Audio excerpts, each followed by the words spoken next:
Okay guys, welcome to Sandro's week roundup where I give you the best bits of this week's tech news. Spotify is shutting down their services in Russia in early April. This is because of Russia's new media law. Spotify has previously closed their office in Russia, citing Russia's attack on Ukraine.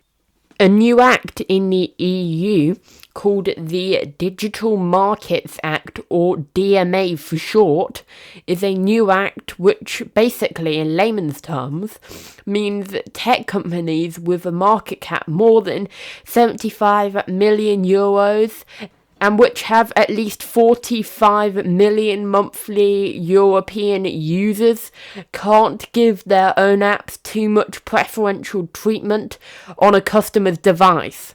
This means iPhones might no longer be able to make Safari the default browser, or for Google no longer be able to make Chrome the default browser on Android, and instead give options to users at first setup, instead of making them do it manually after setup. Another thing this could mean, and the thing that I find the most exciting, is that it could force messaging apps like iMessage and WhatsApp to interoperate with each other. And this also means that smaller competition to these big messaging apps might also be able to interoperate with these bigger messaging apps. This means that if you were on a smaller app, let's say Signal, you could still talk with people on WhatsApp, Facebook Messenger and iMessage, and as well as other apps. Also, if this act is passed, it could definitely loosen the grip of Apple's walled garden, at least for users in the EU. Uber has been granted a 30-month license to continue operating in London. They have had their license revoked 2 times previously by Transport for London, so who knows how long Uber will actually be able to operate on London streets. So previously, Transport for London has revoked Uber's license for not meeting safety standards, so this marks the end of that dispute for now. Apple has announced it will no longer support Mirror cards on Apple Pay. Mirror is a payment system which is owned by the Central Bank of Russia.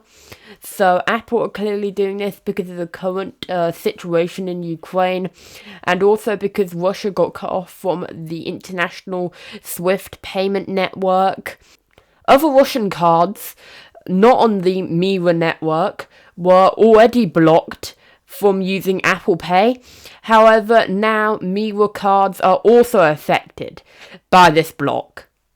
Google Pay has also stopped their pilot program that allowed users to connect their Mirror cards to Google Pay. A shopper at Marks and Spencer's in the UK was surprised when he received more than 100 texts with links to pages which detailed the exact location of other customers' parcels, as well as photos of the parcels left on their doorsteps. Thankfully, the person who received these texts didn't have malicious intentions, and so he reported the glitch to Marks and Spencer's, who responded with an apology. However, if these texts were sent to a bad actor, they could have used it to steal parcels from people's doorsteps. So I guess this just highlights how bad, having bad security practices can be. Because this could have ended a lot worse if it was just a slightly different situation. Apple appears to have not complied with the Dutch government's order to allow dating apps available in the Netherlands to use third-party payment systems to receive payments instead of using Apple's built-in payment system, which takes the infamous 30% cut. Because Apple has decided not to comply with these government orders, they could face some pretty hefty fines, so we'll have to see what happens with that. The head of Amazon Games, Mike Rosini, has resigned. He says his reason for resigning is so he can focus on family. Overall, Amazon Games really hasn't had any successes as a games company yet, since most of their games are a bit underwhelming or just never got out of development, and none of them have ever been really popular. YouTube Music users on Android and iOS can now shuffle and repeat in YouTube Music while casting, although the option to do the latter is sometimes greyed out. These features were added back after they were available in late February for a short period, before getting quickly pulled.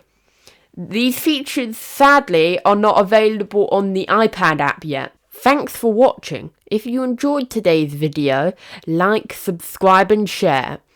If you want to see another video from my channel, click the iCard above. You can check me out on LBRY, a great YouTube alternative. You can also follow me on Twitter for the latest tech news and channel updates. I am Sandro Linux, and peace out.